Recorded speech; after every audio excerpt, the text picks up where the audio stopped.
So back in our spec file, let's change this and test the navigation. So this component should redirect the user to the user's page after saving. So first I want to add a spy on the navigate method of the router. So let spy be spy on. We need a reference to this router. So get the router here from testbed.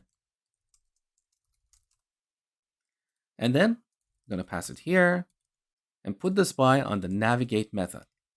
Now here we don't need to call and call fake or and return value because this method is already a fake method. So we just want to ensure that it has been called. And we don't need anything here. So this is the arrange part. Now let's act. Component.save. And finally, let's assert. Expect spy to have been called with. We should take the user to the user's page. So this is the object that we should pass to the navigate method. Save. All tests are passing. Now let me show you a technique that I use to ensure that my test is testing the right thing. It's not lying. So back in our component, if I comment out this line, that test should fail. Save. There you go. The test failed. So this is how we can ensure that our test is testing the right thing. Now the second test, we want to ensure that we have a route configured for this path. So in the app folder, we have this file, app.routes. And here we export a constant array called routes.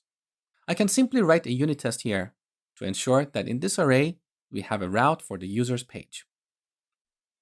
So in the app folder, I'm going to add a new file, app.routes.spec.ts. A simple unit test outside the Angular environment. So describe routes should contain a route for/users. Now in terms of naming, I like to name all my tests here with the same pattern, should contain a route for, and then I'll add the path.